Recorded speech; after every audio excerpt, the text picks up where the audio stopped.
Hey everybody, welcome back to Feedback Loop. I'm Jeremy. And I'm Joey. Ooh, that was smooth. That was smooth and suave. This week, we listened to an album by the band Loathe, or Loathe, as some would say. The album title is I Let It In and It Took Everything. It came out last year in February, and I picked it because, I mean, it's been on our list for a bit, and I really like this album, and last week we did Yezu, which kind of had some shoegazy rock and some metal stuff, and it felt right. It's kind of getting fall-ish outside, so that's kind of where I place this album. But yeah, I dig it, and I hope you all enjoyed it if you listened, and I hope Joey enjoys it. But I guess we're gonna find out, starting with the track number 1 that I'm not gonna segue because I don't know how to stay on theme here, but we gotta figure that stuff out. But you did it, Jeremy, because track number 1, Theme. I did it retroactively. Oh, okay. I don't know if that counts. Track number 1 is Theme. So take it away, Joey. How do you feel? Well, I'll go ahead. Your entire impression is based off this one track, I'm sure. Yeah, it definitely is, because this track is 100% exactly what the rest of the album sounds like. I mean, I say that facetiously, but like there's a general vibe that comes from this song that I feel like, even though the music doesn't stay with this sound, they still keep it.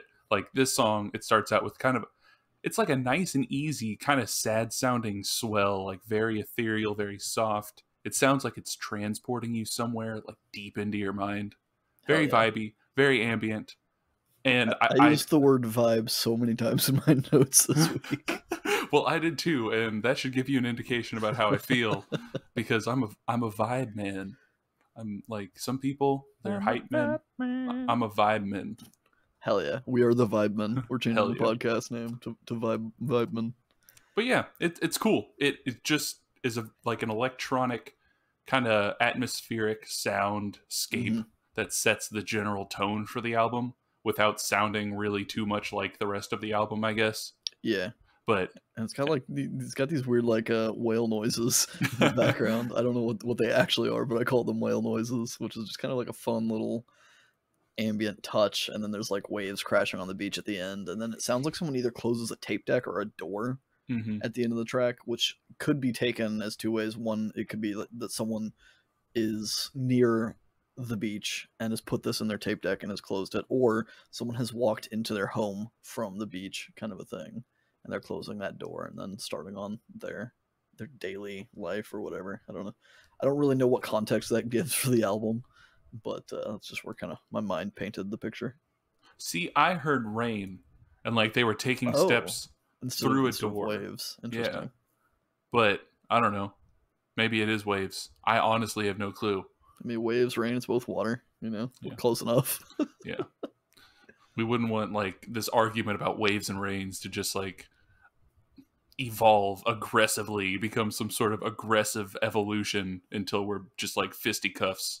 Yeah, so to avoid that, we should probably talk about track number 2, Aggressive Evolution. I tried, You nailed it.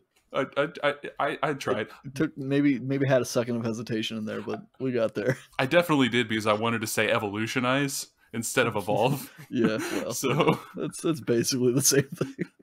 We're educated individuals. It's fine. Track number 2.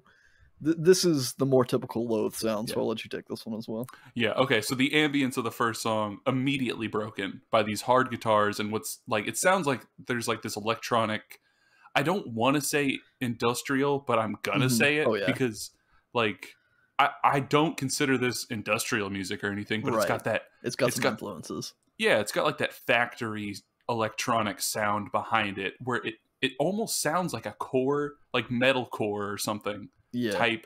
Type metal that they're actually playing, but it's got that shoegazy, that ambient atmospheric vibe that it carries from the opening song. And I'm gonna go ahead and say it here, because it's probably gonna get said a lot by me. It reminds me of like an alternate universe Deftones. Yeah, absolutely. Yeah, like, but I fucking love Deftones, so yeah, it's very much like, especially in the chorus of this one, it hits that kind of like chill vibe that Deftones hits a lot, and it perfectly accents the very like loud, boisterous, kind of like the metalcore sound that you were describing, and they kind of like blend a lot of those elements together, and some of the like industrial things. There's a lot of like electronic instrumentation and some of that whining and stuff, and that's where Loathe really shines, I think, and that's what makes this album stand out as a whole to me, is because it has a lot of cool shit going on. It does, and like kind of where Deftones came out of the nu metal type thing. Not that they were nu metal. Right. I know they had a lot of shoegaze influence. They had a lot of like, I think you could still call them nu metal. Yeah, they definitely get put in that bucket a lot. And I mean, they have like the disc scratch, like vinyl scratch type like type stuff, especially on some of their earlier stuff that you would put in with nu metal. I feel like where Deftones was kind of like an evolution of the nu metal sound with an extra like experimental influences and stuff. These guys are like metalcore, or whatever the newest type of like hardcore metal that's coming out. They're like that to like that. If I don't know how to no for sure say it, I think you've nailed it. Like there's a lot of bands out there now like Architects and Spirit Box and Ginger and stuff that's in this kind of heavier hardcore kind of metal, and this is basically the simile for Deftones, coming from that instead of coming from the 2000s and late 90s like nu metal and stuff. I think it's a very good comparison. Well, awesome, because I like what Deftones did with the nu metal roots. I like what these guys are doing with the newer metal roots, because I mean, shoegaze, it's fucking sweet, dude. Yeah, as I've discovered, I really love shoegaze, and this album I'd heard before I really came to that conclusion, and I really like this album because I found it I guess last year sometime, would make sense. But yeah, it's such an interesting quality, and the blend that they have with all of the elements that we've mentioned just kind of come together in a very cool way. Vocally, like they do a mix like of the Deftones kind of chill vocals that are very like clean and melodic and stuff, but there's also a lot of that kind of growling and stuff from the more modern kind of gent metal and whatnot. So you get a good balance. Some tracks are all one or all the other, but I think they use it sparingly and when it's really needed. Yeah, they definitely know how to play with the sounds and know when to pull them out.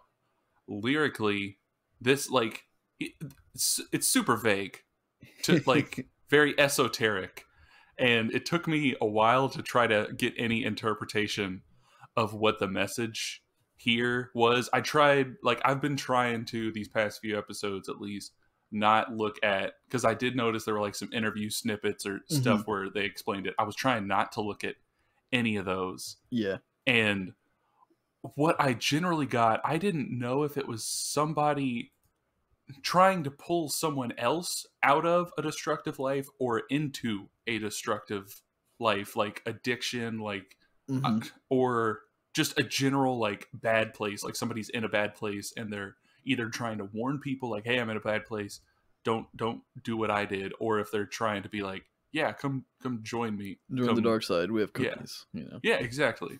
I can't make out one or the other, but I feel like that's the general theme. Yeah, this is going to be an interesting episode, and I should have said this at the top. I apologize. This is probably going to be a long episode. I wrote more for lyrics on this than I've written for most albums, I think, and I've changed as I go through my notes. There were a couple points where I've completely pivoted, and so I had to kind of go back and explain things in my new theory. I only went back at the midpoint in this album, essentially, where I kind of had this epiphany of what maybe was going on.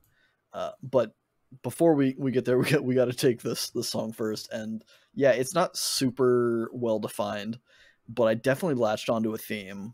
And to me, this song was about a protagonist that I later end up calling them, that sees the dirty, grimy reality while trying to have a relationship or to love someone that only sees good. So it's like a pessimist being in love with an optimist. There's a lot of wordplay on this album as a whole about the concept of light, but even in this song, it kind of shines where there's that was not an intended pun. I hate myself for that. But there's he talks about the optimist character kind of being blinded by the sun, and to me that makes me think of being unable to see the details in the nooks and crannies where all the shadows kind of tend to fall. And then when the sun goes down, he realizes that they're both going to be in the same world, right? They're dancing under the moonlight, but the pessimist isn't sure that the optimist will be able to recognize all of the bad things that are in the world because the moon is still there, kind of reflecting the light of the sun. So he's the pessimist is trying to be like, yeah, the world sucks, and he's trying to like maybe open the eyes of the optimist to the real world, quote unquote, but he's not sure that they can ever get there. And then I marked maybe, and this is kind of a full circle for me, I noted maybe to go a level deeper, it's his inner pessimist fighting his inner optimist, and he's not sure which one is going to come out on top, and he leans or falls back to the pessimist, and he's maybe trying to crush the optimist in him because he doesn't believe that it can ever win, kind of a thing. I like that second one about he's fighting himself. Yeah, and I will come back to that. Okay. Spoiler alert. At the very end of the album, I kind of come back to that, and then at some point in the middle, I kind of have a change of heart. But we'll get to that. Yeah. So I apologize if I'm gonna be talking a lot this episode. So if you don't like the way my voice sounds, maybe click away. And if you don't like a long episode, you probably already clicked away because you saw that this is probably gonna be like a 2-hour episode. Hopefully not that long. We're gonna try and keep it, but I feel like there's some rhythm that we're gonna have to find to kind of fit my broken vision in to keep this on pace for our usual length. Well, you know what fits in with that broken vision rhythm? Track number 3, the one you excellently segued towards. Fucking broken vision rhythm. How did you even do that? I was just sitting here looking at the song title like it was some sort of monolith before me. Like I was just a peon looking up at the gods. Like, how am I going to decipher this? It's sometimes you just need a broken vision to kind of go with it. But yeah, track number 3, broken vision rhythm. This one immediately comes in with the heavy kind of djenty core metal influence stuff, but it kind of feels more thrash metal to me than like the typical modern djent, because it's very like upbeat, I guess. Yeah. There's still some very heavy, thick breakdowns in it, but the intensity kind of just feels different.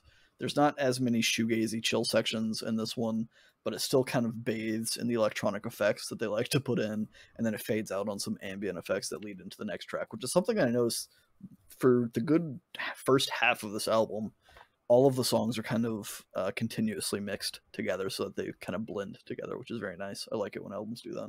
Oh yeah, that's one of my favorite things, is like having an album that feels kind of like a continuation of one long song, just with little bits. It's something great. And you know what else is great?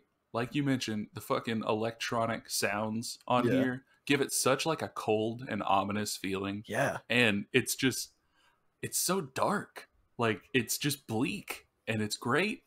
And yeah, I mean, coming from a band named Loathe and the album title, I let it in and it took everything. Like, it's already like kind of riding that line, but with just hearing their sound, it's so dark, and I don't know a better way to describe that. Yeah, it's very like, it's like you've already let sadness consume you in a way. And I mean, I don't know, with it, like you said, the name of the band is Loathe. The album is I Let It In and It Took Everything. That could be, if it didn't hit that mark, it could be kind of cheesy with how over the top it was. For sure. But it fits because of the way that they make their music. It's just, it delivers on that. Yeah, I agree. 100%. But the drumming on here is great. Like, it starts, I don't know, they have a lot of these like breakbeat type things whenever they get these more aggressive passages, and it just sounds really frantic and super cool.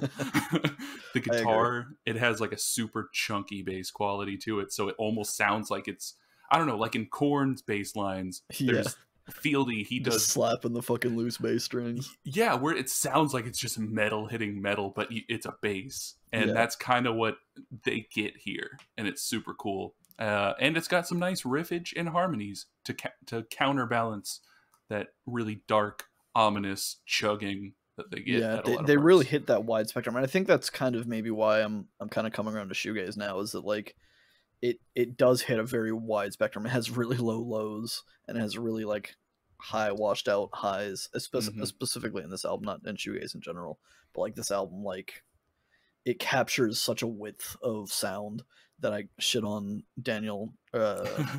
What's his name? Collier? Jacob Collier. Why do you say Daniel? I don't know who Daniel is. I don't know. Daniel Caesar. He had a song with Jacob Collier. But yeah, I don't know. There's a width to it that I feel is impressive and enjoyable that I didn't get with Jacob Collier's width. And I don't know if that's just something I got to deal with, I guess. But I mean, it's a different style of music. I feel like for sure.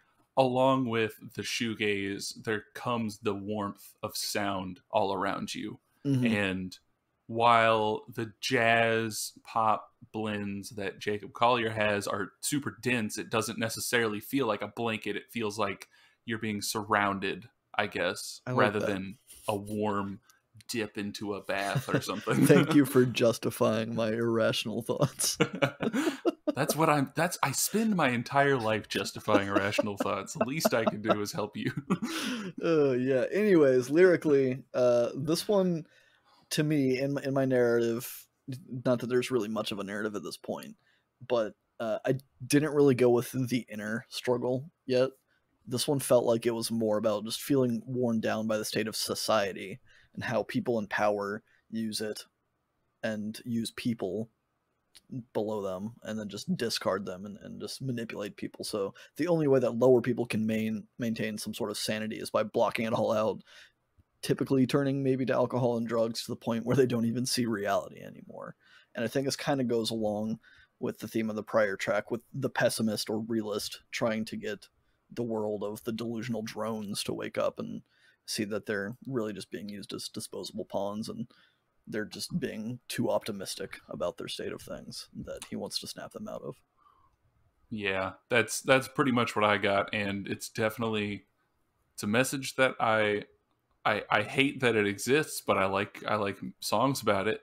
Yeah, it's a very very deep, very, I don't know, nihilistic, but it's not, because it's right. true. Yeah, like, and I think that's where this album sits for me, is that like the protagonist, as I end up calling them, is very like much on that wavelength of just like it's borderline like nihilism and pessimism and quote unquote realism to what they would think, but it's still like, I don't know, it rides a line that I really like.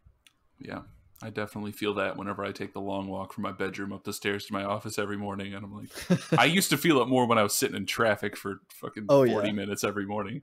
But now it's like, I don't have to do that. But then there's all these people talking about like, well, you have to come back in the office for what? And I'm like, for what? Pay me more. Pay me for the time that I have to work without working, where I'm just sitting in my car. I would be choosing to sit in my car like Seriously. for hours a day. That's neither here nor there. That is, the song is just about being a worker bee, buzzing along, not even questioning shit, and not even being able to see stuff to question. Like that game We Happy Few, where you like have to take your happy pills. Yeah. And if you don't take it, everything's like all black and white and shit. I think is what they call it. I haven't played that game. I want to play it, but I've not gotten around to playing it. I haven't played it either. I'm a phony. What a fucking loser. Lying on the internet, Joey. You need to go take a good long look in the two-way mirror and think about what you've said. If I took a good long look in the two-way mirror, wouldn't I just see what was on the other side of the two-way that's mirror? A one-way mirror, right? Oh, I don't know. Maybe? Yeah, see, okay, so track number 4 is two-way mirror. Here's a segue. This is where I was calling it a two-way mirror seems explicitly like it's not just a mirror, right? But a one-way mirror is a mirror that you can look through on one side, right? Maybe a two-way, like, maybe since... So you think it's more of a window and less of a mirror? Yeah, like, but that's the thing. I always, like in cop shows, you'd be like, it's a two-way mirror or something. Is what do they say that? I or think do they say so. It's a one-way mirror. I don't know. Maybe it's a mirror one way. Like when you're on one side, you can only see the mirror. You know, I'm not sure. Both sides, a two-way mirror, at least in my mind, is a mirror that is a mirror on both, like in both ways. I think on it's both like sides you see a reflection. It might just be one of those sayings that doesn't make any sense. Like you got your work cut out for you, which means it's hard work. But if your work was already cut out for you, it would be easier to do. It'd be super easy. So like, yeah, unless there's something I'm just too stupid to get there, it seems like also that saying doesn't make sense. I think Loathe is a British band, so maybe they say something slightly different than how we say them over here. Yeah, but to keep with the theme, I think the title of Two-Way Mirror keeps, regardless of I guess which one it is, I think it keeps with the the solo perspective type deal where it's like he's looking inward, I guess, or fighting with parts of himself, because it's like, I don't know, it makes me think either like, he's seeing his reflection and he's seeing himself that way, or he's looking through it and he's seeing what's inside, kind of a thing. Or if there were two characters, right, and they're both looking at a two-way mirror that is reflective on both sides, they're looking at each other but only seeing themselves in it, which is kind of that's where I went. But man, we'll get there. Anyways, musically, because we always start with music before lyrics anyway. Well, usually, I guess. I think this is one of Loathe's biggest hits. And this is also the song that I mentioned Soft Cult was accused of ripping off when we did our Soft Cult episode. They kind of, I'm not going to say they got into trouble for doing so, but Soft Cult made a song that was greatly inspired by perhaps this song, to the point where people were accusing them of stealing the song. But yeah, it's a super vibey shoegaze rock track. This one specifically, I noted, would not feel out of place at all on a Deftones album. Yeah, because it has that vibe. I was about to say that it's like Soft Cult got ripped on for ripping off this song, and then it's like this song sounds like it could be a Deftones song. Yeah, that's why I'm not like taking a firm stance on saying that Soft Cult was in the wrong, but I think there was more reason to suspect Soft Cult in that the chord structures and everything else was very similar as well. But yeah, this one, it's a Deftones kind of chill vibe song that I really enjoy. About 3 minutes into the song kind of ends, quote unquote, trailing off with some like ambience, and then there's like a quiet vocal snippet that comes in, and then surprise, it's just the bridge, and then there's the final chorus kind of comes in with a nice bang at the end. I like that. Surprise, it's the bridge. Yeah. You think the song's over, but it's just begun. And by that, I mean it's just about to end. Dude, I fucking love this song. It's so good. It is. I'm not going to say it's my favorite song on the album, because it's not, but... Do you have a favorite one marked out? I do. Am I going to play the guessing game? You can. Go for it. Okay, we're going to... Don't guess this song. I'll have to think about it. Okay. But yeah, I like it. It sounds like a Deftones song. And it as the song goes on, it seems to get more into Deftones territory. Yeah. This is, I don't want to be controversial or have a hot take on this, but I think this is probably the quote-unquote poppiest song on the album, the most accessible song, because it kind of has not really a commercial rock sound to it, but again, it's very Deftones, so it's not something that it's something that already appeals to a lot of people, I guess. Yeah. Well, and it's Deftones in the way that like Deftones lighter songs are. They're more popular songs, because there's definitely sides of Deftones that are like get at like intense like this album gets. Yeah. But it's just those typically don't make it onto the radio. Right. They're happier, well, not happier. They're happier sounding songs, I guess. The lighter, the more clean vocals and stuff. But yeah, lyrically, I noted, I'm not sure if it's just the way of the podcast at this point, but I get some kind of religious vibes here. Like there's some religious indoctrination happening. And in my story, at least up to this point, he talks about he had a life that was lived twice. And he talks about hoping to find faith and mimicking others that presumably have found faith, which kind of made me think of like a child being baptized and wanting to be included in something that they don't really understand or believe. And that might just be the Bible Belt in me talking. But I thought, okay, well, maybe if I'm trying to tie this in, maybe this is the pessimist trying to cleanse his negative thoughts and see things more optimistically if it is an internal struggle. I couldn't tell. I still think it's from like an adult's perspective, I guess. I don't know if it's somebody losing faith or somebody trying to get it. Mm-hmm. It seems like it could be either somebody who once felt like they had faith, like the pessimist, maybe once they had faith and now they're seeing all this bullshit around and they're losing it, but they still want to go through the motions because they think maybe it'll come back. Or there's plenty of people out there who just think like, if you go to church on Sunday, you're good. So maybe they're of that mindset. And it could be maybe the optimist seeing everybody, like he's all about looking on the bright side of things. Like maybe he's discovered this thing that helps other people and he's like, maybe this will help me be able to spread even more positivity or something, but he's not fully in it. And he's kind of just there, I guess. Right. Which seems less likely, but I couldn't figure it out.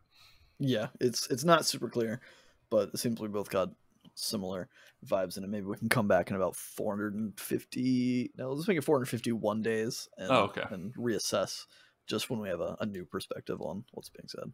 Yeah, well, we'll start then. Synchronize my watch. Okay, like what's that, like next October?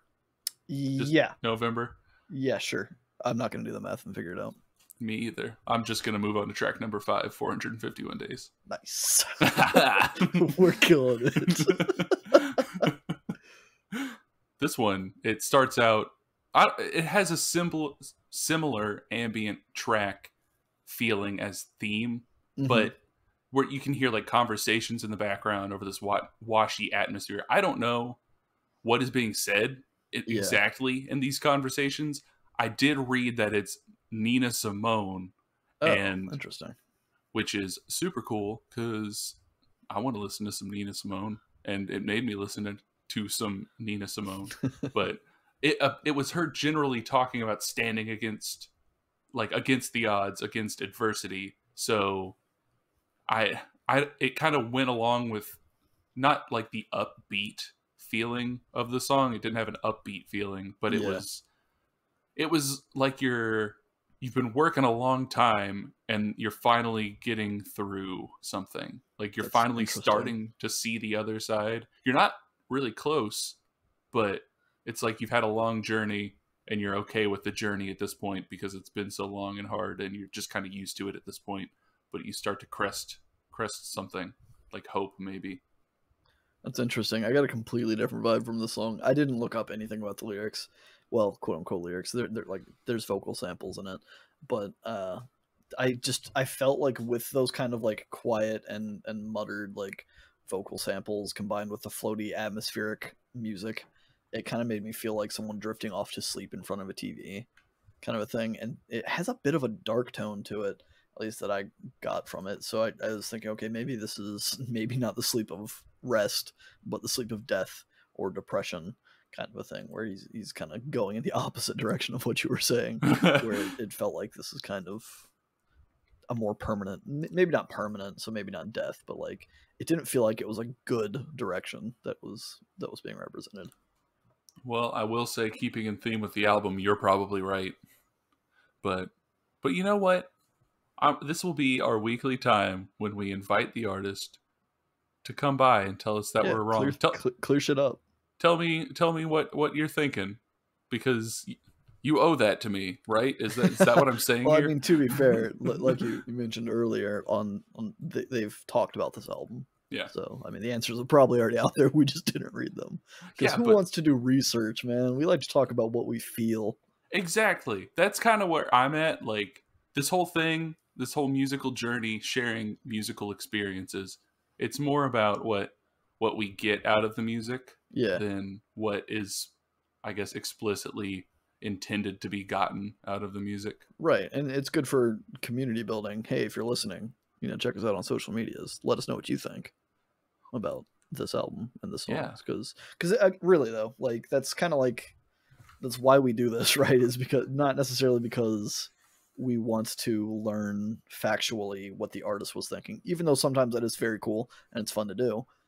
It's more just sharing music with each other and seeing how our thoughts differ on things like that, or how they kind of align, and just kind of talking it out. Because sharing is caring.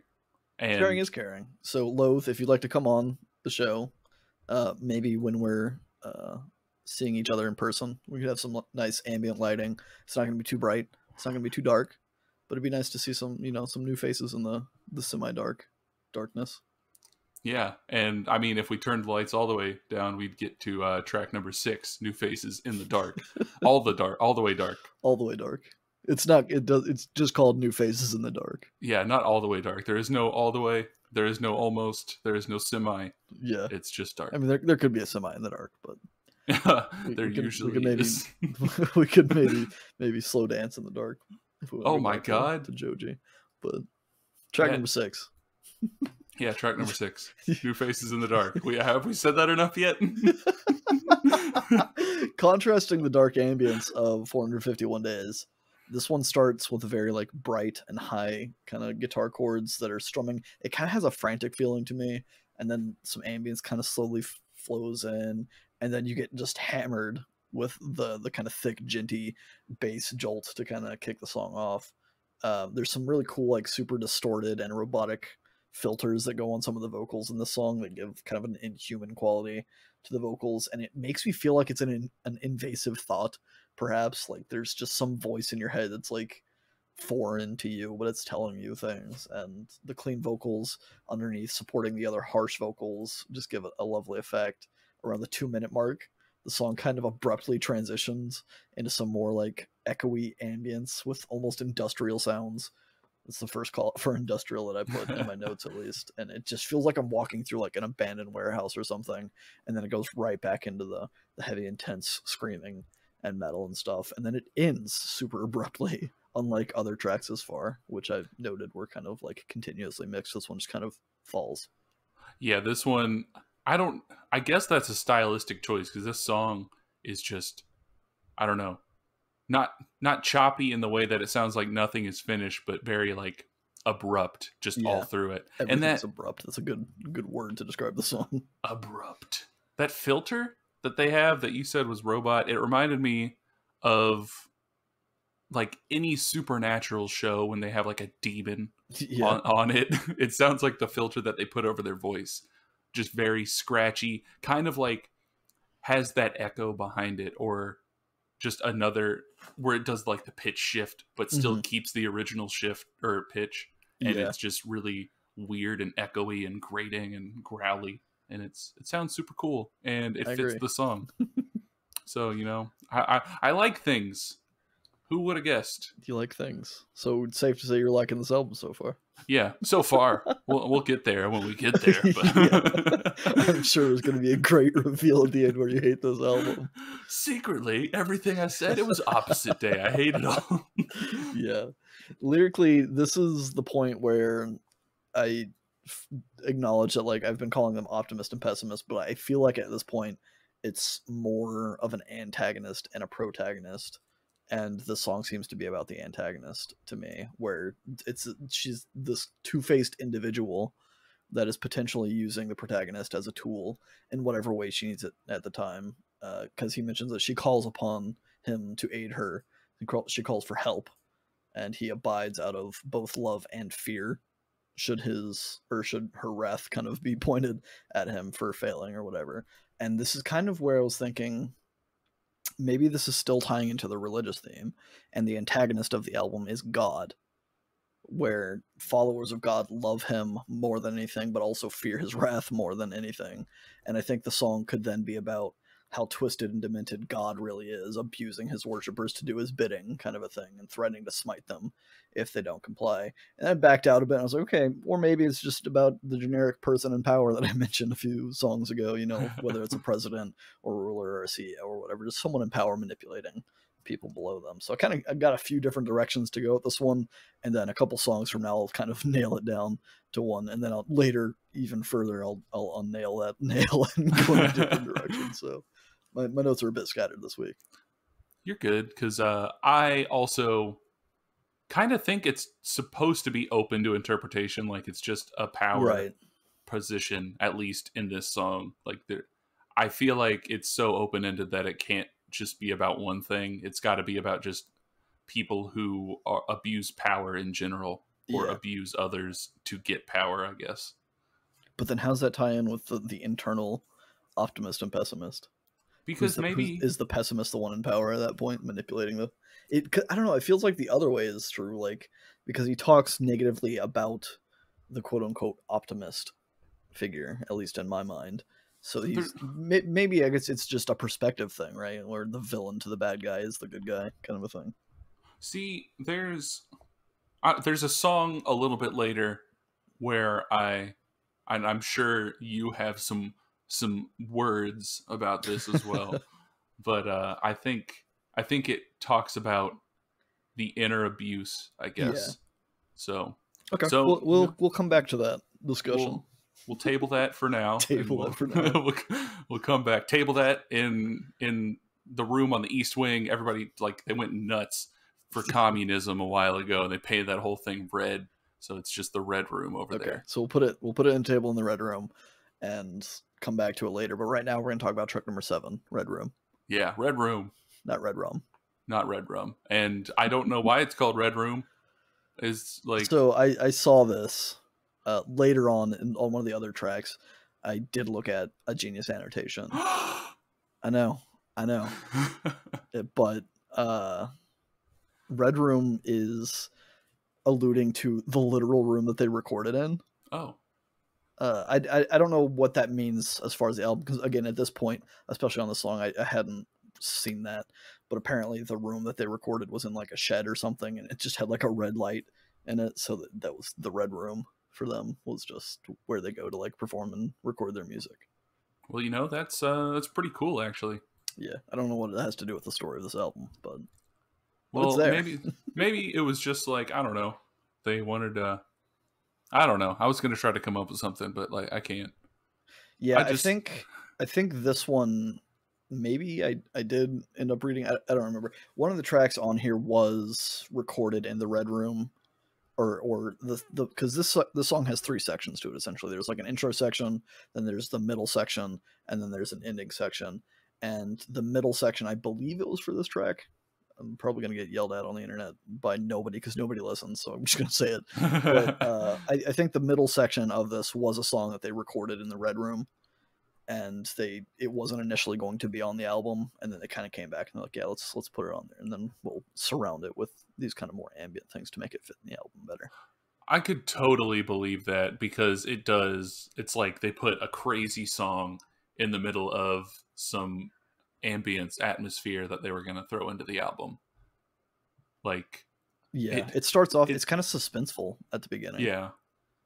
And then it cranks up with like these fucking pounding drums and electronics. Like, they are so good at putting energy into the music. Yeah. And it's like, this is, I think, a good show of how much sound they can put out without getting the typical wall of sound that you get with shoegaze music, because you think of wall of sound and it's warm, and this is like the pounding side of that. Like, yeah. I don't know. I know you didn't like Jacob Collier, but this is like the type of surrounding of sound that I like from Jacob Collier's music, and they brought it into metal. So. Interesting. Yeah, I also like the sound on this song specifically. I clearly agree with you to some extent, because I wrote that the drums and the guitar come in halfway, and it's very intense and it's raw.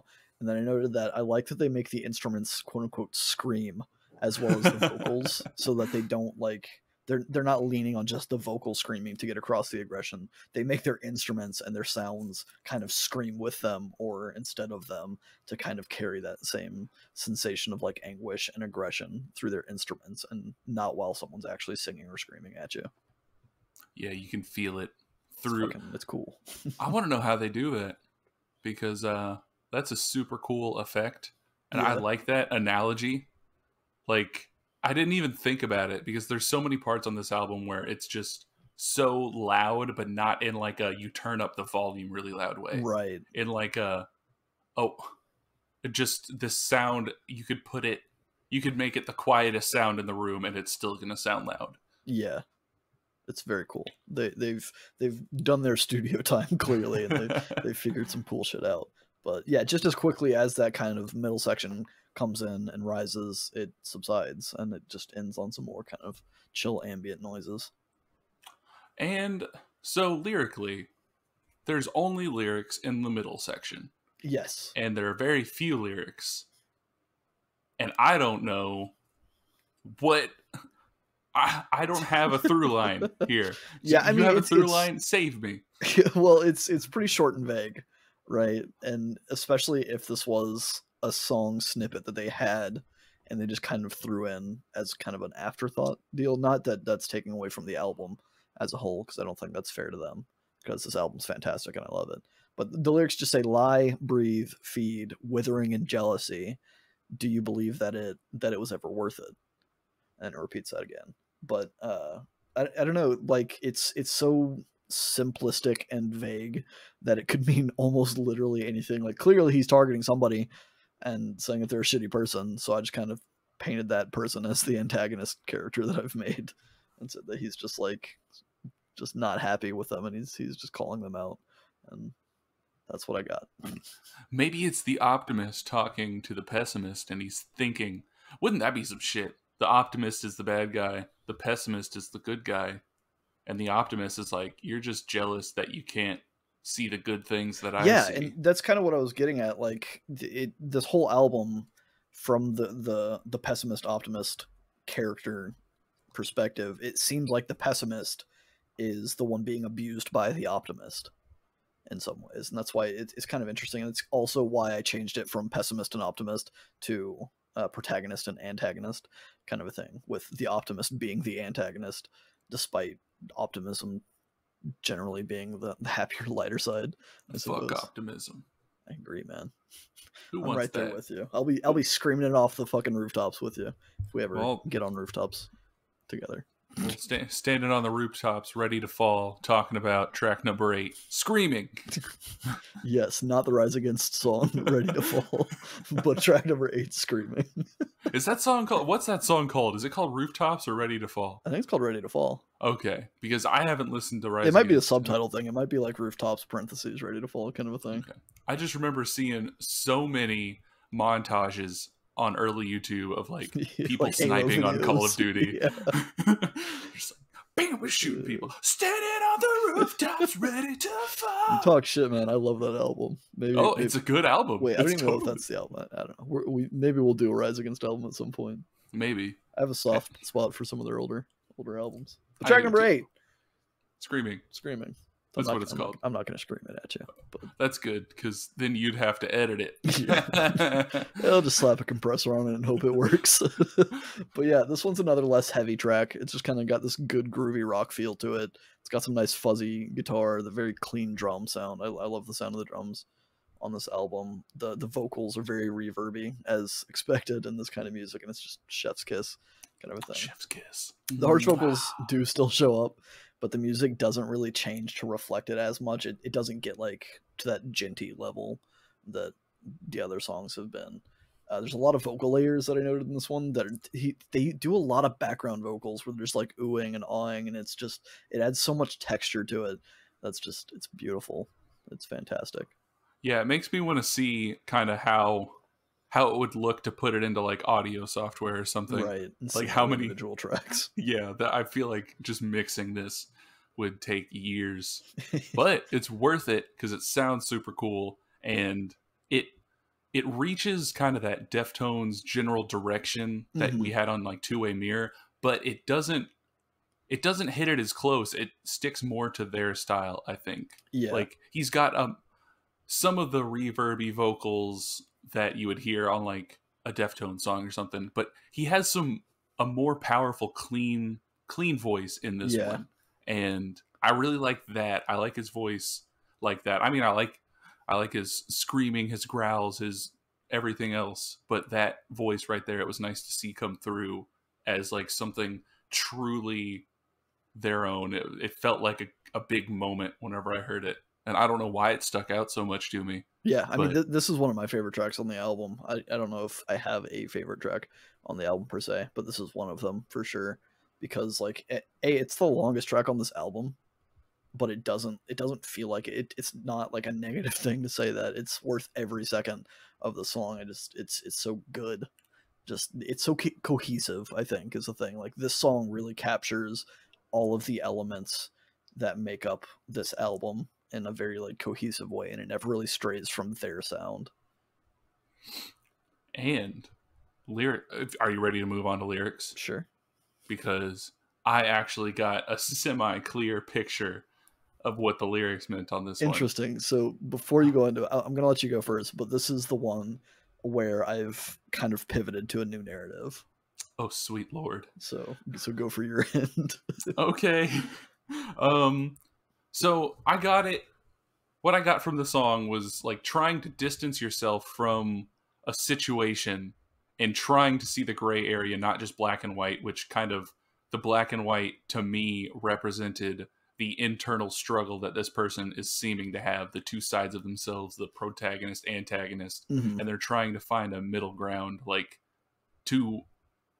it seems like a lot of this album is vaguely talking about a big event or a big, I guess, lifestyle, their lifestyle being fucked over by people in power, and they're trying to remove themselves from how emotional that the pessimist feels towards it, where they're like, this is fucked up, this is crazy, I can't, how can I live with this? And they're trying to like remove themselves from those feelings to be able to maybe see a way out, maybe see a way that both sides of their brain can work together to see a way out, or just to see it in a more, I guess, logical situation. Like maybe he's trying to bring the the antagonist down to his level to be like, look, not everything's crazy, we just got to meet in the middle, or not everything's good, we just got to meet in the middle.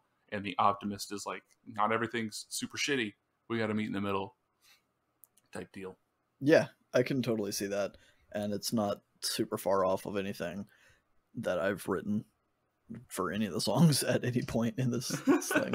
But this one's clearly criticizing the antagonist, and this is where I was like, maybe he's also criticizing himself for getting caught up in this cycle of destruction, is what I've called it, where the protagonist was sucked back into a mirror, which is kind of that baptism kind of thing, where he got sucked back into believing the way that the antagonist believes. But he's once again at this point starting to realize how fucked up the situation is, and the antagonist has pulled the wool over his eyes, I think he says, distracting him from the carnage that surrounds her.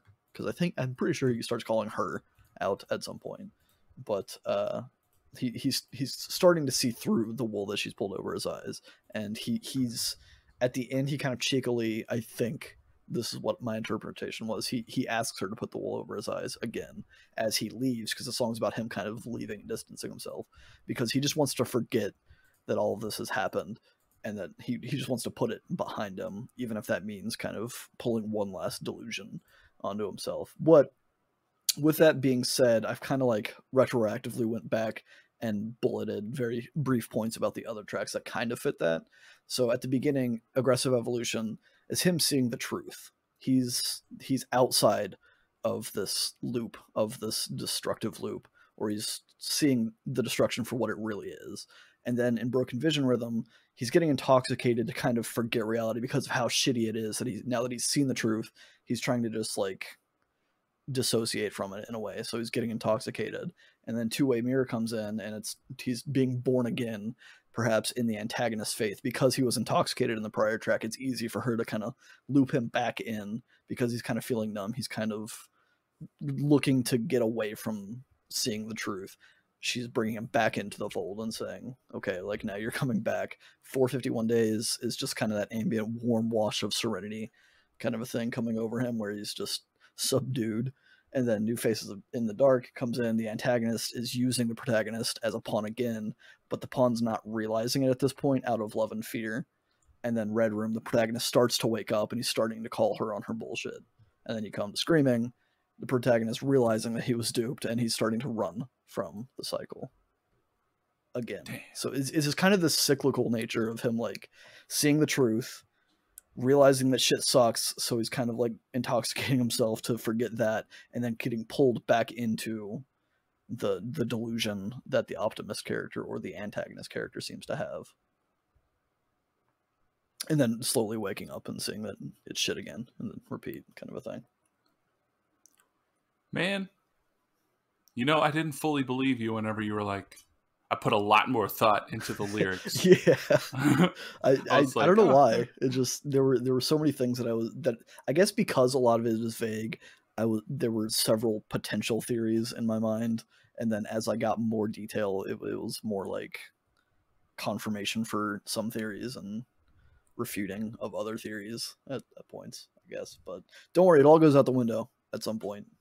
Towards the end. I don't know. I don't know how it is with me. I don't know how it is with you, but it's fucking my notes are all over the place. Might have you asking if it's really me doing this, because I don't ever talk so much about lyrics. But I was gonna go there, and then I was like, is he gonna go there? And then we went to track number 9. Is it really you? It is really me. Thank you for asking. So this one, it starts out with like that. It's got a really wavy sound. Yeah. Word I haven't used in a little bit. Yeah. Got a wavy. I specifically avoided using it in my notes because I wanted to see if you would use it. I'm definitely going to use it because it's got that sound. I was not expecting it. And it just, an overall very vibey opening. Yeah. And it's not my favorite song on the track or on the album. So I'll go ahead and give you that one. Okay. I think I know what it is then, and I think I agree with you. Oh, okay. Well, I mean, cool. It's one of two options at this point. So yeah. Well, we'll see if you got your 50-50 choice right. Yeah. But yeah, you get that nice wash of sound that you'd hear from something that's even more on the shoegazy spectrum. So they dip into that a little bit more on this song. His singing here reminds me a lot of Cheeto from the Deftones. Yeah. Or from the Deftones? From Deftones. Who are the Deftones? I mean, that's a classic mistake that happens to a lot of bands. It's not his exact sound, I guess. It's more of the inflections that he puts on some of it. He's just got that really ominous, kind of creepy way of singing that he could be singing anything, but it's still going to make you feel kind of on edge or alone and afraid of wondering what's going on around you. And they really nailed the atmosphere of this album. They really did, especially because it starts to pick up as the song goes on. And then there's just so many sparkly, spacey sounds towards the last chorus that just give it this... It feels like you're in his mind, and his mind is just like space. It's just alone and empty, and it just... I don't know how else to describe it other than like you've been directly injected into somebody else's head.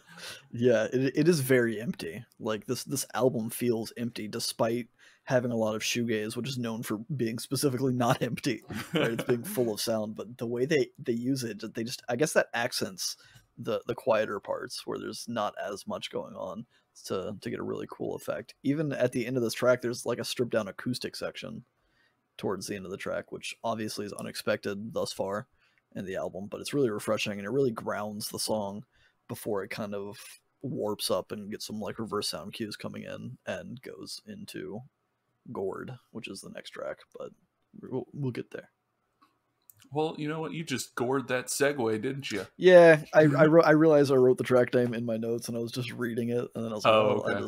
I spoiled the thing, but it's fine. It's lyrically, fine. And trying to fit the themes that I established in the last track, I felt like this is the protagonist now has good distance from the antagonist, right? He left in the last track and he's looking back at her and he can't believe that she's become, or he can't believe what she's become, if I could read my own notes, or what he's seeing her as. He's devastated. He misses her to some degree because it was kind of like this warmth, like, and again, I'm using her as a kind of a vague antagonist figure, maybe not like a literal woman kind of a thing. And he's possibly yearning to return to what he left. And it seems, at least in this one, it seems more of like a romantic on again, off again relationship kind of a thing. But that could also be kind of metaphorical for someone losing their faith, like you mentioned earlier. Yeah, this one, I got kind of the same general vibe, related more to the person they were in power that they were previously talking about, who kind of has that abusive relationship with them, just that general person. And like, it seems to talk about their relationship with that person where, they have their distance now and they're just kind of reminiscing for what they remember in their, like what their brain is telling them they remember about, like where you have that to I guess relate it to a relationship, like that moment where you meet someone, you're kind of still in that early stage where everything's fucking like new and crazy and you're like going outside of your comfort zone, whatever, like you all are going out and doing crazy shit, and you feed, like when two, I guess, toxic people, or whenever somebody knows how to manipulate that type of feeling, can just, I don't know, you fly away together and implode. And that's kind of what I don't remember what album it is. We've talked about this before, where I think you mentioned something about like two people that are so angled in such a way, I guess, makes the highs super high, but with that, the lows are super low, kind of a thing. And at least with this song and this album in the context, it seems like the highs are kind of starting to wash over the lows, where you're only kind of focusing on the highs and you're kind of missing that. Yeah, you got to you're chasing the dragon, except the dragon is a relationship or an abusive just power struggle, I guess. Yeah, very very unclear. This album's very vague, and I think that's why I wrote so much about it. Well, I'm glad you wrote a lot about it, because I was just over here fucking in the dark, like I can't understand what's happening. My brain's too small. I can't think of. Well, there is a lot of dark on this album. There's also a lot of light on this album. I think that's a theme that maybe I clung to too much, perhaps. But I feel like maybe it was intentional that they included a lot of darkness and light, like imagery in their lyrics. But since I've already gored the segue to track number 10, we're gonna move right on to track number 10, Gourd. Gourd, not like gourd, like an acorn squash. Oh yeah, I didn't even think of that. Looking at the word, I never would have thought that was like, yeah, gored as in like stabbed, impaled. Yeah, ripped the entrails out of with a bullhorn or something. Yeah, but not like a bullhorn, like the thing that makes your voice louder, like a literal bull's horn. Anyways, track number 10, Gored. For full clarity, this one returns to the aggression. We've had a few tracks where it's more of the kind of shoegazy rock stuff, but this one kind of comes in with some industrial, super distorted guitars that make some like whining machine-like noises that are kind of cool. The drums kind of slowly plod through it, and the vocals rise up, creating this great build for the first minute of the track before breaking into the quote-unquote song. It's a pretty intense and heavy song. Again, all harsh vocals, pounding drums, djenty guitars, kind of just going at it. This might be the most aggressive track on the album, but it's definitely the most one that we've had in a while at this point, because we're 10 tracks in and the last few have been pretty chill. Because of that, I don't have a lot of interesting notes about the song specifically. Yeah, I didn't really either, but to call back to you talking about making the instruments scream, they're like fucking torturing their instruments on this one. It's just very dissonant and cutting. But they do achieve this really cool effect that the instruments, as heavy as they are, it sounds like they're wet and like drippy. Yeah. And it's just it's a cool effect. But yeah, other than that, it is like it's just kind of their heavier type sound that you hear earlier on the album. Yeah. But this one, I don't know if it's supposed to be about like an actual physical manifestation of a beast, and like that's what they're, I guess, comparing this other person to, or if it is comparing it to some form of like mental issue like anxiety or depression. For like, I don't know if it's from if we're going with the pessimist optimist deal, if it's from the pessimist, like not knowing how to, I guess, compartmentalize heavy depression or heavy anxiety about the world and comparing it to being gored by a beast. Right. Or if he's talking about, I don't know, her or it or whoever this other person is, comparing them to the beast. Yeah, so this one I actually took this from the other perspective, and I felt like this was from the perspective of the antagonist of at least my theming of the album. And it made me kind of wonder, like, maybe all of the harsh vocals in this album are the antagonist speaking to the protagonist. I don't think that's actually the case, but the thought did cross my mind.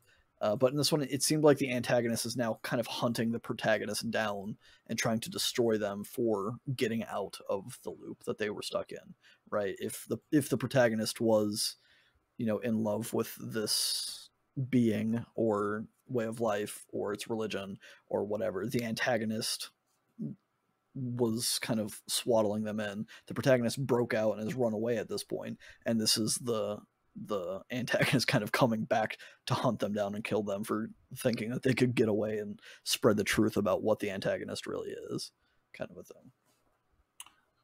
Yeah, I like the theme of the harsh vocals being a separate entity. Yeah, I don't think that's actually the case, because I think in the next track I kind of backtrack on that a bit with the lyrics, but I also really like the idea of having an album like that.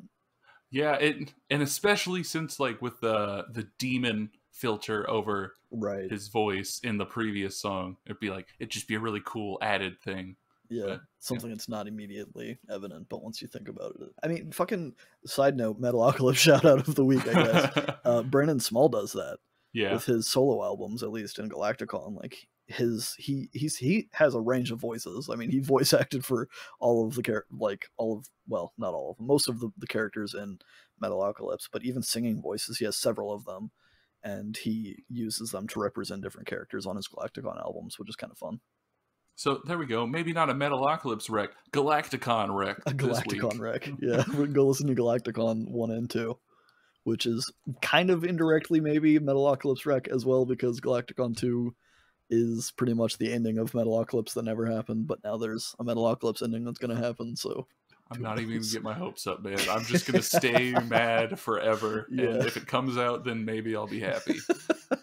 But well, heavy is the head that falls with the weight of 1,000 thoughts, Joey, so don't let it eat you up too much. Well, I have 1,001 thoughts and my head is already in the sand, but we'll be talking about track number 11. Heavy is the head that falls with the weight of 1,000 thoughts. Man, jeez. What is this? A mid-2000s emo record? I'm just surprised I segued it so easily without thought. But I mean, I guess it is a complete thought in itself, so it's easy to work in, as opposed to 451 days is not really a complete thought. But yeah, blast beats immediately, just pounding the shit out of the intro, and this one gave me Death Heaven vibes, right? Because it's just like this wall of sound that you've described it as. The gritty ass bass kind of comes in and it leads into the first verse, quote unquote, and the song is again just another really intense song, and I don't know how to describe it outside of that. And then the outro is just kind of like, I really like the outro on this one because the guitars kind of just sustain for a while, and then it slowly fades out as some like ambient noise kind of rises up in its place, and then it's followed by like another acoustic little section. Yeah, this song, it's just super cool. I mean, the Death Heaven vibes are real at the beginning. Yeah. And they do that style like really well, because you can kind of hear stuff similar to it in the music in other songs, but this is I think the only track where he nails like the vocals for that style of music in the intro as well, and he's really good at it. Like they could totally do a whole album like that, and I'd buy it. I would actually buy that. I pay for Spotify. I would buy that album. I don't know if you would, Joey. I don't believe you. Well, you know what? I talk a lot of game and I have none, so maybe I wouldn't. But yeah, it's a super cool, and then it turns into the kind of more metalcore style that they have, and it kind of flirts that line where it lands in a spot where you can kind of hear the newish black metal shoegaze influence, and the more gent metalcore type influence, and it's a nice mesh of both of those. And then it ends on some like creepy warped sounding voices followed by that nice acoustic guitar piece. Yeah, I think it's so interesting that they decided to include acoustic guitar pieces within such a like heavy metal and electronic and industrial kind of album, because it's something that you don't hear often, if ever, in like modern metal. Yeah, nobody uses acoustic guitars. Like grandpa's guitars. There's your Metalocalypse reference. But yeah, lyrically, this one is where I'm like, okay, well maybe the harsh vocals specifically aren't the antagonist, but I'm kind of questioning the antagonist as a whole at this point in my notes, where the song seems like the protagonist was at rock bottom at some point. He was overwhelmed with depression and anxiety, and when he called out for help, nobody was there to help him. He calls out the whole world, I think, in the song, or all of Earth, or something. I don't remember what he says specifically. But then it seems like the antagonist was a character that had shown up and began to help him. At least he thought that was what they were doing, but really they just took advantage of him, and it sent him farther into depression, kind of a thing. And the antagonist at this point is beyond saving in his eyes, because they kind of like, they came to him when he was low, offered help, but then spat in his face with it, kind of a thing. And he's just like, no, fuck you, you're beyond saving. You know it at this point, because like at some point in the song he says, "You missed it, your ticket to heaven. No window that tempts you to the other side." So like they're not even tempted to be a good person, is what he's saying essentially. Like you're not going to heaven, you're going to hell. But not only that, like you're not even trying to get into heaven. There's nothing in heaven or hell. There's no reason for you to try to do anything at this point. You're just evil, kind of a thing. Yeah, that's essentially what I got as well. Just like somebody who is beyond all repair, like completely just lost control of their moral compass. Maybe not even lost control. They have full control of it, like you're saying.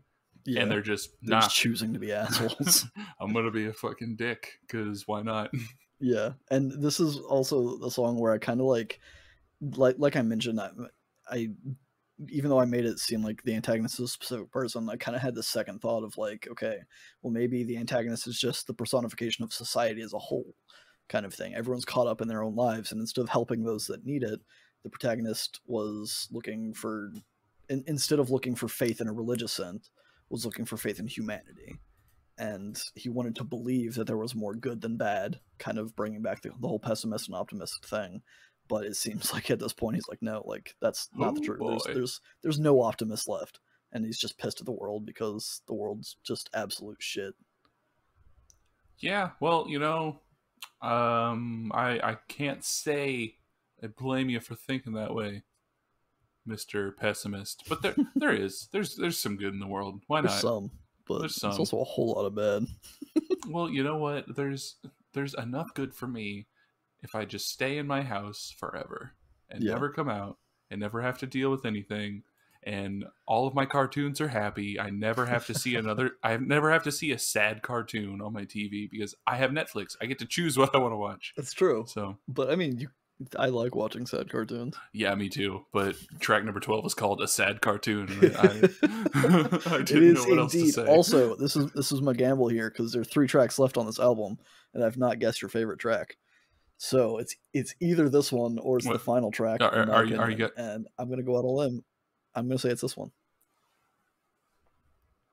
It is this one. Okay. And with a little bit of mix of the next one as well. Yeah, they're one cohesive unit in my mind. So, but yeah, it's a really good song. It's super cool. I agree. This might be my favorite. This is one that I noted that this is one of my favorite tracks on this album. But I think if I had to pick one, I would probably pick this one as well. Well, I'm gonna go out and stamp my seal of approval on this one and pick it because it just starts off with that reverby clean guitar, then leads into a big distorted sound. Like the riffage here reminds me of something straight out of like the late 90s even. Yeah. And I like it. And just the whole ambience of the song, not even just the sounds in the background, but just the general feel that they get to pour out of their instruments. Yeah, seriously. It sounds very starry when the verse is happening. Like you're outside. There's not necessarily twinkly, but it's like you can hear the night sky above you. Yeah. And then it gets broken by this intense choppy guitar in the chorus and pre-chorus. And the washed out vocals give a super fucking cool effect during the bridge. And it just the vibe. The vibe is off the charts on this one for sure. We need to get a new vibeometer because ours broke from how vibey this song is.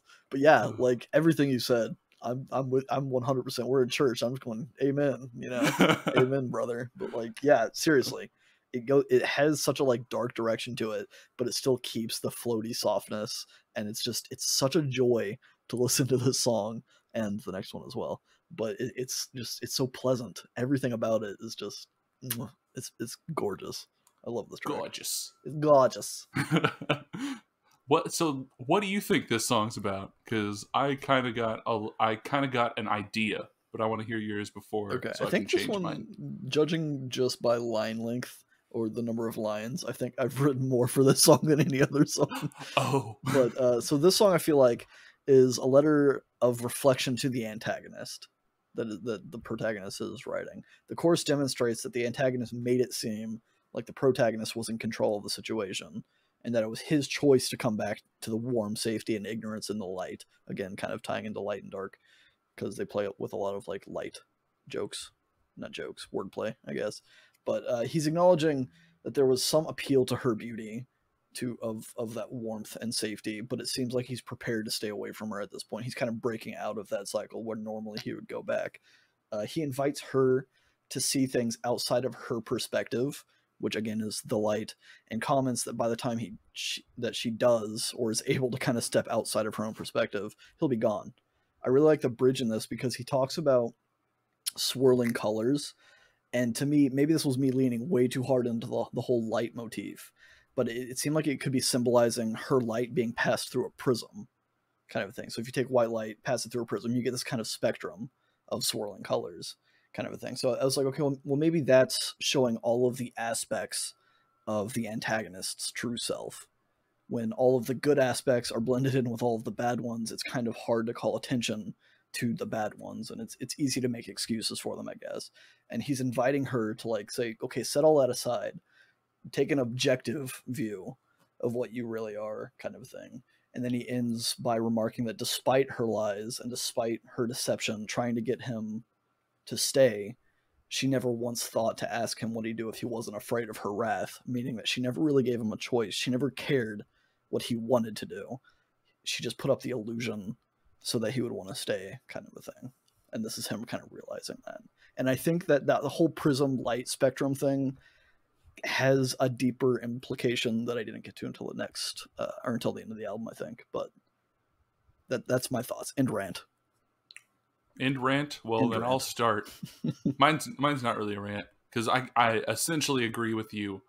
This, just with the thought that this song is where I really started to dig into the, I guess, the two sides of the same coin, like the mental struggle of different parts of yourself, where it's like you have a part of yourself that's just beating the shit at, like, manipulating the other part of you, which could be, I guess, categorized as anxiety, social anxiety. Like even in the first verse, where in bloom you sing such beautiful colors, what a shame in this world that beauty alerts the others. So it's like, maybe you can even know your strengths, or you can know something good about yourself, and that manipulative part of yourself will still find a way to make you suppress it.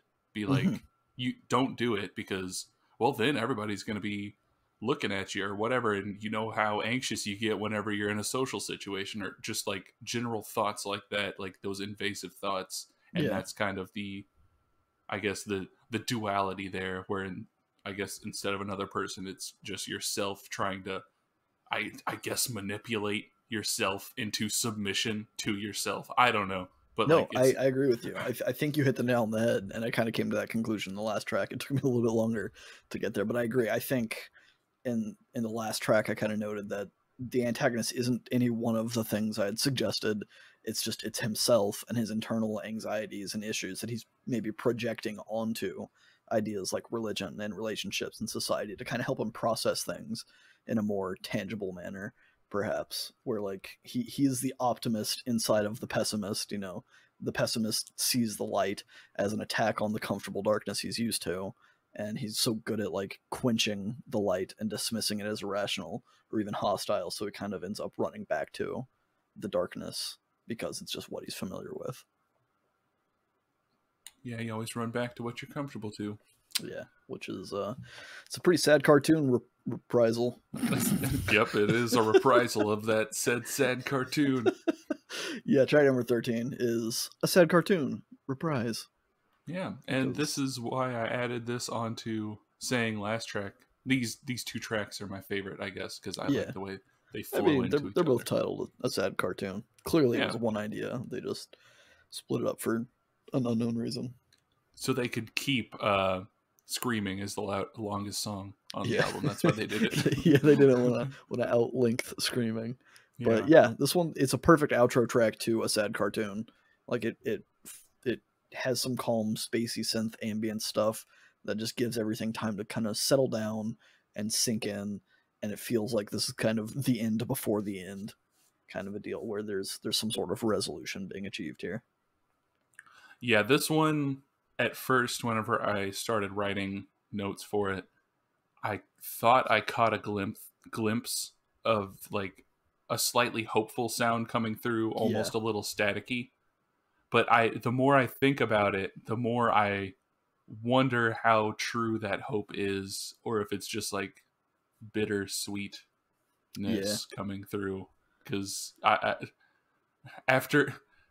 thought that after having heard the last song is when I changed from hope to, but yeah, it sounds trembling and nervous. So I didn't know if it was hopeful to be like, maybe something good will happen. But then, yeah, it does seem that way. It kind of has this like, the like you mentioned earlier in the album, this kind of like hope's on the horizon kind of a thing. Like you can see it, it's there. You're approaching the goal. You're approaching the good, but you're not quite there yet. Yeah. And why would anything ever be good anyways? I mean, I let it in and it took everything, so it's all just shit anyways. Yeah, it is. And I think he discusses that a bit more in the next track. Track number 14, I let it in and it took everything. Ha ha ha ha. That's the name of the album. We nailed pretty much every segue. I just want to acknowledge that because that never happens. Dude, we're getting decent. Mad decent, man. That's decent. Diplo, hook us up. Sponsored by Diplo. Yeah. But yeah, this one, it starts with some very like dark and creepy guitar effects, and it kind of reminded me of Slipknot's Point 5 album that we talked about, just because it's so like ambient and creepy in some way that I can't really define. The vocals are very quiet but clean, and they feel like they're more of a texture than what vocals usually are, being like a prominent thing. And then the song kicks in with the drums, and I really enjoy the sound of this track as well. It has kind of all of the staple sounds that we've heard throughout the album, and it just kind of ties everything together, solidifying the album as a whole as like a cohesive piece of work.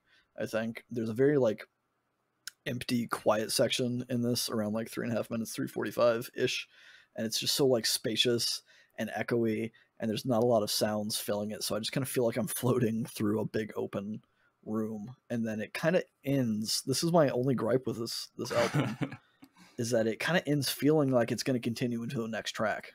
Like it doesn't really resolve things in the way I was expecting, and I think it was probably intentional. I mean, I guess it was 100% intentional because they did it. But I don't know what I would want the ending to sound like, but because like even the song title is I let it in and it took everything, and it has an ellipses after it, meaning that like it's not the end of the thought of the album, of the song. It just kind of like drifts off, and maybe it drifts off into the album we're doing next week. Maybe not. Oh, maybe it does. I hope it does, because that would be great. But so yeah, you summed it up, because this song sums up the album. Like, it is, I guess, a really good representation of this whole entire album. That cool effect they have on the guitar at the beginning makes it sound so clangy. It sounds like, I guess, industrial, since I've used that before. Unabashedly. So I'll use it again. But yeah, I mean, the vocals don't really sound like the Deftones type sound anymore. Like, it seems like this one, he's definitely leaning into, not that he's ever trying to emulate Deftones, but there just are certain parts where it comes through a lot. And I'm sure they were a huge influence on these guys. Sure. But he really, I like his, I guess, super original vocals a lot on this track, I guess. I don't know. I don't know what I'm saying here. I'm trying to say that I like the originality of this song.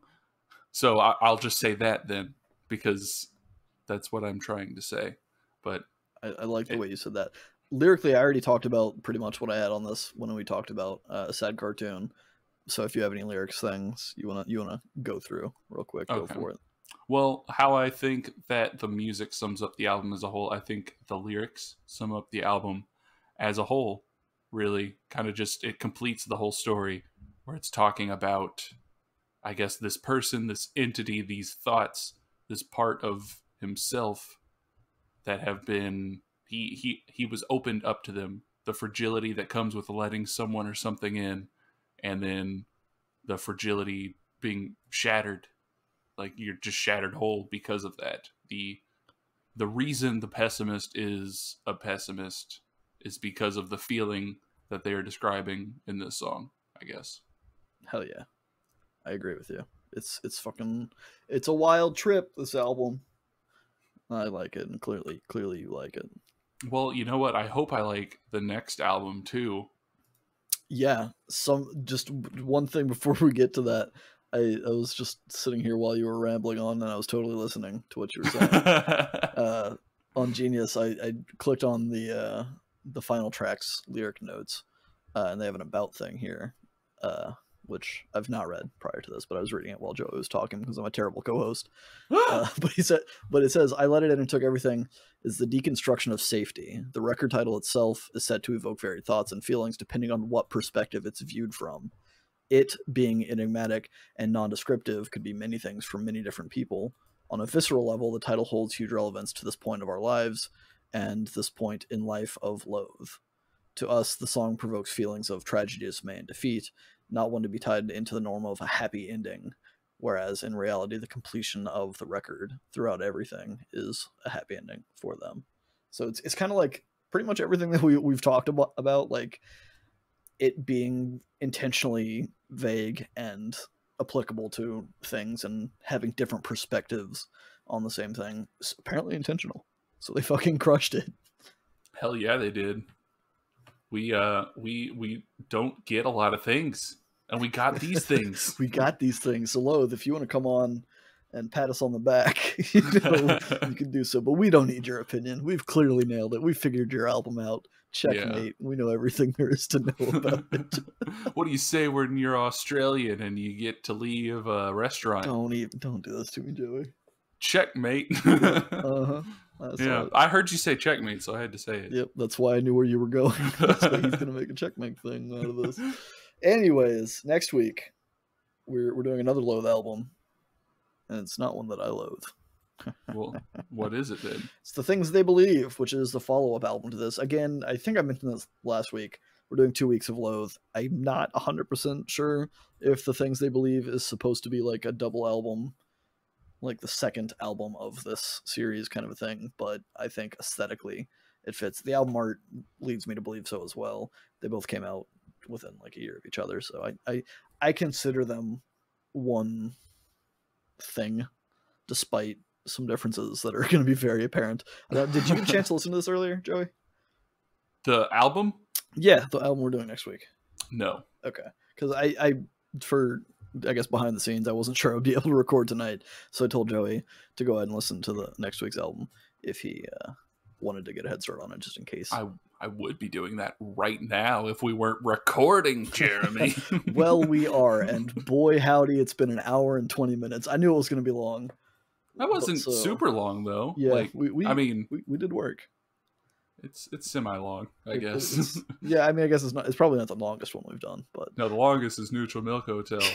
2 hours, because I get to talk about somebody reading a book. Well, now I don't feel so bad anymore. But yeah, next week we're doing the next album from their discography, which is The Things They Believe.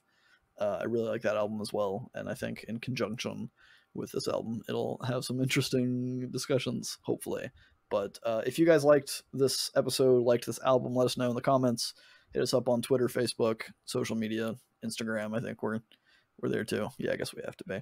But yeah, leave us some thoughts. Let us know what your perspective on this is. What your aspect of your prism kind of shines through on this light. Still forcing the light thing here in our ending thing.